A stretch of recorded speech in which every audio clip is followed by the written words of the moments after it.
आजको दिनदेखि हाम्रो चाहिँ साइलेज काट्नको लागि चाहिँ काम धमाधम भइरहेछ। यहाँ गाडी फसिरहेछ अरे के हो र पर हिलोमा गाडी फसेर बर्बाद भयो भन्दैछन् केटाहरू। यतातिर पनि मकै यस्तो छ, मकैको नतिजा।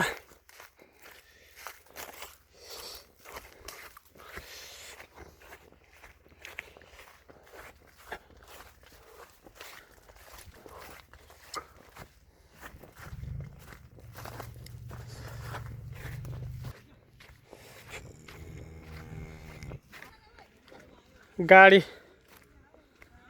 फसेर चाहिँ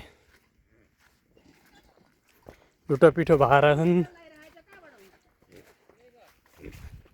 के हो क्या बाबु, यो साल बाबु के हो यो?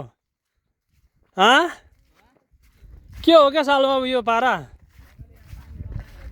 अन्त पानीमा अलिकति कटाएर गर्नुपर्छ नि त दायाँ बायाँ।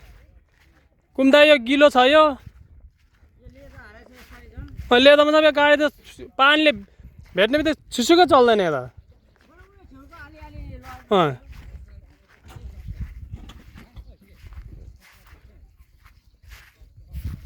ल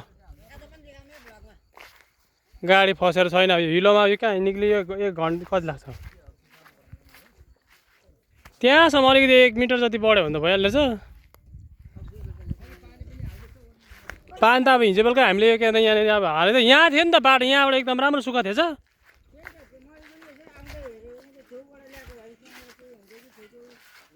म होइन नि कहाँ छ? होइन नि त्यहाँ चाहिँ पानी भएको ठाउँ नभएको ठाउँ मिल्दैन नि त नि।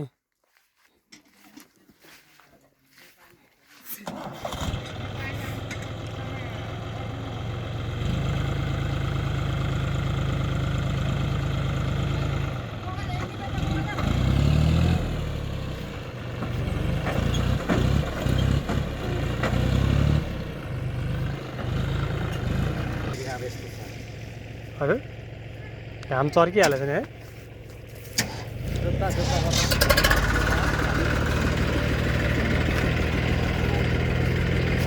साइलेज काट्नु सुरु भइसकेको छ हाम्रो।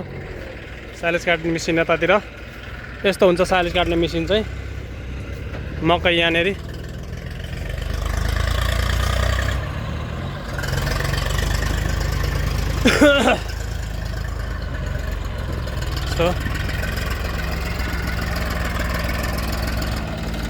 धमाधम साइलेज काट्नेको लागि यहाँ रेडी भइसकेको छ हाम्रो मकै पनि।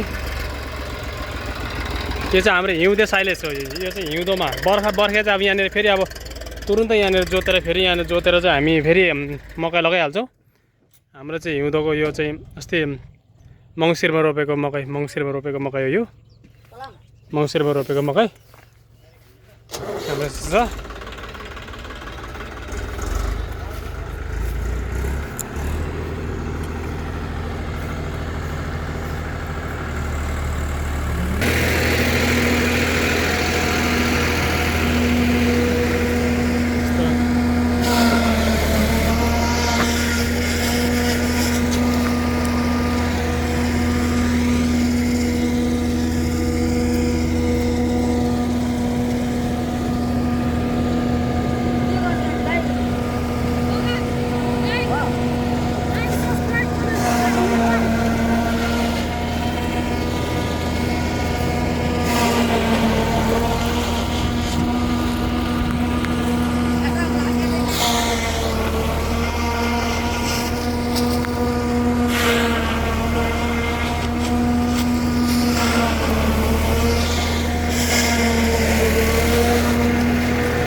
हाम्रो चाहिँ साइलेज यो साइलेज गाईको लागि साइलेज कटिङ भइरहेछ यहाँनिर देख्न सक्नुहुन्छ तपाईँहरूले यो चाहिँ साइलेज कटिङ यो साइलेज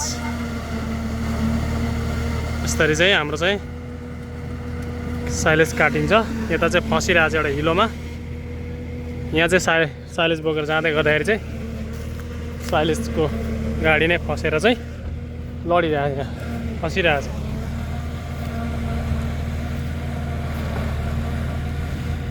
मकै चाहिँ यसरी चाहिँ थुपार्नुपर्छ यस्तो तरिकाले मकै चाहिँ एकदम कल्लियो कल्लियो रहेछ त्यति धेरै पनि हो भइसकेको रहेन रहेछ तर अलिक कल्ले कल्ले छ मकै अघि भन्नुभएको मैले हाम्रो साइलेजको लागि मकै काट्ने आन्टीहरू मकै काट्ने आन्टीहरू यता मेरो दिदीहरू यता धमाधम काट्दै हुनुहुन्छ हामी चाहिँ रमाइलो गर्दै घुम्दै मकै यस्तो हुन्छ यो चाहिँ हेर्नुहोस् यो साइलेजको लागि यो खाना मिल्छ यो मकै पोली खान लानु नि एक दुईवटा तर कलिलो रहेछ कलिलो छ हजुर उयो तल्लोपट्टितिर छ नि उयो पल्लो साइडतिर बिच साइडतिर राम्रो छ यो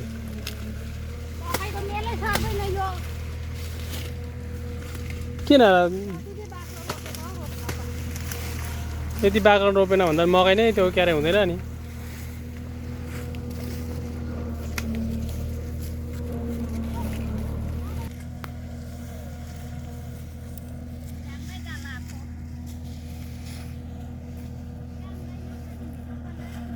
यता चाहिँ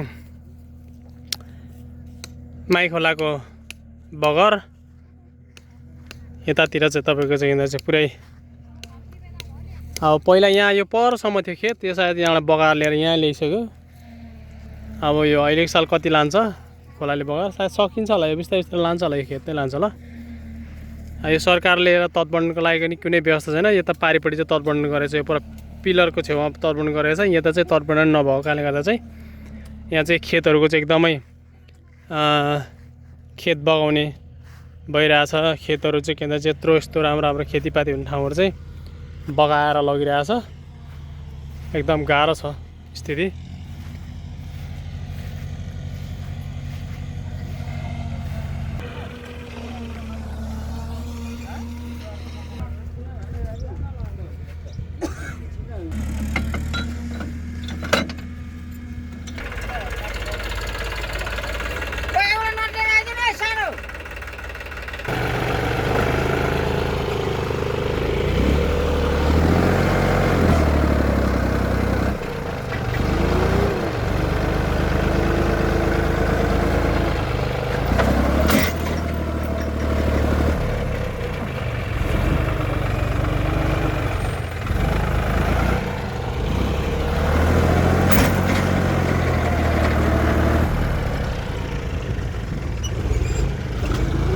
एकछिन दाजु दाजु यतापट्टि आएर उठाउँदा एकचोटि अनि त्यो मुढा राख्नु त अनि आउँछ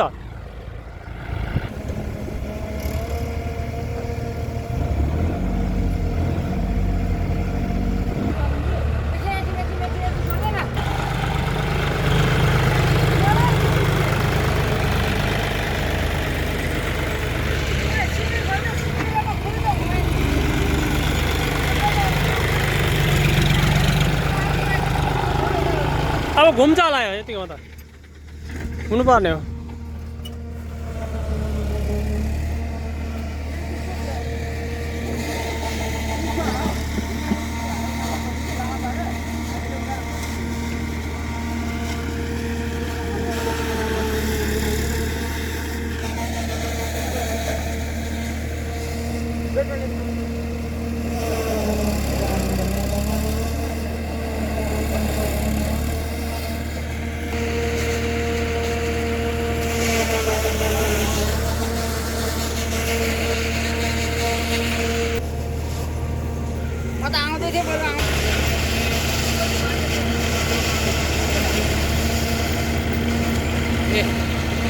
एकछिन उता छेउमा राख्छु नि अहिले चाहियो